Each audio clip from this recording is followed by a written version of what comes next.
Hai pecinta sepak bola tanah air. Kali ini Timnas PES akan menyajikan berita pilihan untuk kalian. Di antaranya,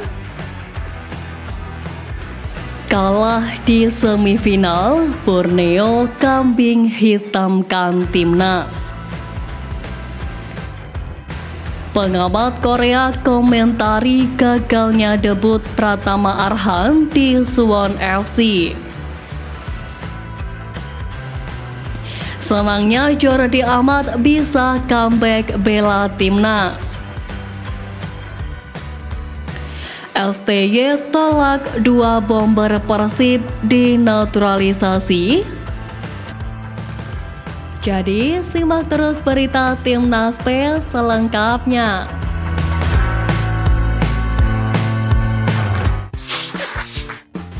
Pelatih Timnas Irak Jesus Casas menjadi sorotan jelang timnya menghadapi Timnas Indonesia di kualifikasi Piala Dunia 2026 zona Asia. Juru taktik asal Spanyol itu mendapat kritik dari banyak pelatih lokal Irak, salah satunya Abdul Hamid. Dia menyoroti skuad pilihan Jesus Casas yang dinilai selalu mengundang kontroversi. Abdul Hamid mengatakan Casas justru banyak tidak memanggil pemain-pemain potensial dalam timnya.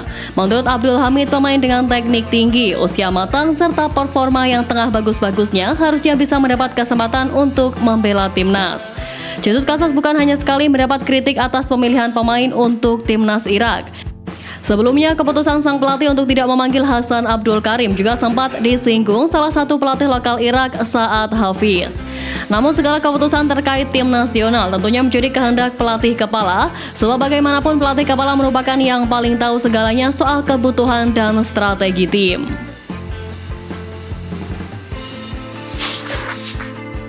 Pemain Timnas Wanita Indonesia Helsya Meisyaroh menatap serius laga FIFA Matchday kontra Singapura yang digelar di Stadion Madia Senayan, Jakarta Pusat pada Selasa 28 Mei mendatang.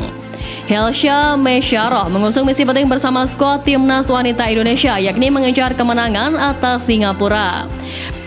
Dari hasil positif tersebut, bagi Helsya Meisyaroh, marwah sepak bola wanita akan terdongkrak. Diakuinya reputasi skuad Garuda Pertiwi kini masih jauh di bawah Timnas Indonesia. Maka dari itu ia berharap di laga uji coba nanti, Garuda Pertiwi dapat bermain maksimal dan meraih hasil apik. Berkarir di Jepang sangat membantu adaptasi Helsya bersama skuad Timnas Wanita Indonesia yang saat ini dilatih Satoru Mochizuki. Satoru Mochizuki dipercaya menangani semua kelompok umur tim nasional wanita Indonesia selama 2 tahun ke depan. Seperti diketahui, Jordi Amat sempat absen memperkuat Timnas Indonesia di kualifikasi Piala Dunia 2026 zona Asia pada Maret lalu saat skuad Garuda melawan Vietnam. Pemain berusia 32 tahun tersebut saat itu masih dalam proses pemulihan cedera sehingga harus absen. Kini untuk menghadapi kualifikasi Piala Dunia 2026, pelatih Timnas Indonesia Sintayong memanggil 22 pemain terbaik termasuk Jordi Amat. Untuk itu, bek Johor Darul Takzim tersebut merasa senang karena sekarang bisa kembali memperkuat Timnas Indonesia.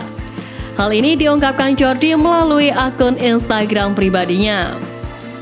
Garuda memanggil, Amat senang, tulis Jordi Amat. Kehadiran Jordi Amat akan menambah kokohnya lini belakang tim asuhan Sintayong. Sebelum menghadapi Irak dan Filipina, tim Merah Putih juga dijadwalkan akan menjalani laga uji coba melawan tim asal Afrika Tanzania di Stadion Madia Senayan, Jakarta pada 2 Juni. Pemain Timnas Indonesia Pratama Arhan tengah menjadi sorotan di Korea Selatan karena belum mendapatkan debut meski sudah 4 bulan bergabung dengan Suwon FC. Pelatih Suwon FC Kim Eun-jung mengakui tidak menurunkan Pratama Arhan karena kondisi tubuhnya yang menurun setelah playoff Olimpiade melawan Guinea. Akibatnya, meski sudah menjanjikan debut, Kim Eun-jung tak memberikan posisi bagi pemain bek kiri tersebut pada laga kontra Pohang Steelers Minggu 19 Mei lalu. Pengamat sepak bola Korea Selatan Lim Hyung-chul mengakui kualitas Pratama Arhan sebenarnya cocok dengan taktik yang dimiliki oleh sang pelatih. Namun komentator sepak bola Sport TV ini mengakui harus melihat sudut pandang dari sang pelatih.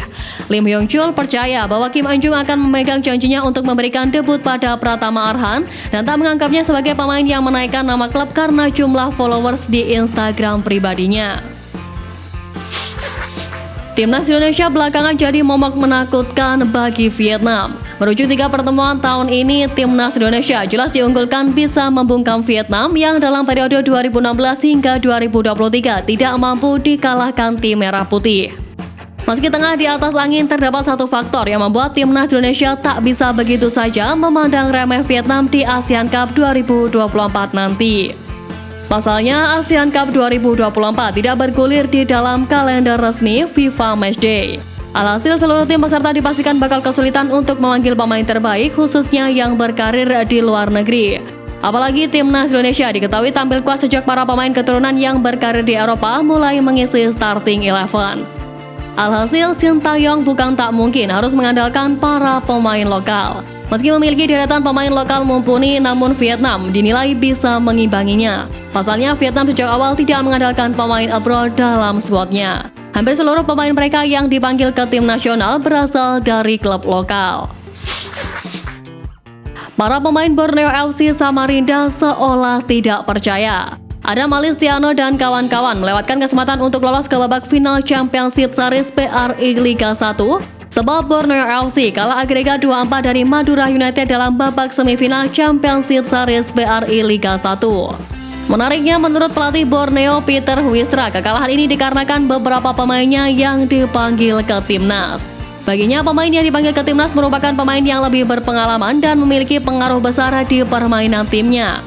Padahal dalam laga semifinal tersebut, Borneo FC unggul lebih dulu melalui sundal Muhammad Alfahrezi Buffon pada menit ke-12 via asis gurih dari Leo Guntara.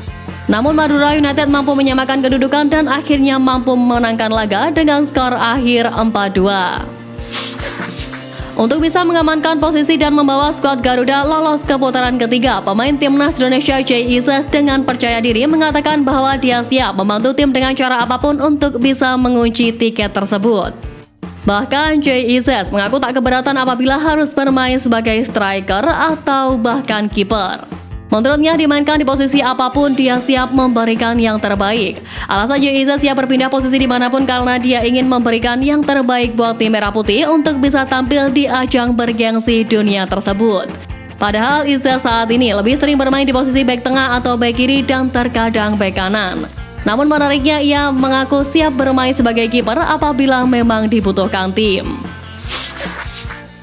Sebelumnya, netizen di media sosial mendorong PSSI untuk menaturalisasi dua bomber Persib Bandung, Ciro Alves dan David da Silva. Performa api kedua pemain tersebut disinyalir dapat membantu ujung tombak timnas yang dinilai belum maksimal. Namun pelatih Sintayong pernah menekankan bahwa pemain yang ingin dinaturalisasi harus memiliki darah Indonesia. Selain itu, pemain tersebut juga harus memiliki teknik yang bagus dan bertanggung jawab sebagai pemain timnas Indonesia. Berhubung Ciro Alves dan David da Silva tidak memiliki darah Indonesia alias kelahiran Brasil, tertutup peluang mereka untuk dinaturalisasi selama pelatih timnas Indonesia masih dipegang Sintayong dan Ketua Umum PSSI dipimpin Erick Thohir. Sebab Erick Thohir dan Sintayong berkomitmen hanya ingin memproses naturalisasi pemain-pemain yang memiliki darah Indonesia. Sekarang menarik menanti siapa pemain keturunan selanjutnya yang bakal diproses menjadi warga negara Indonesia.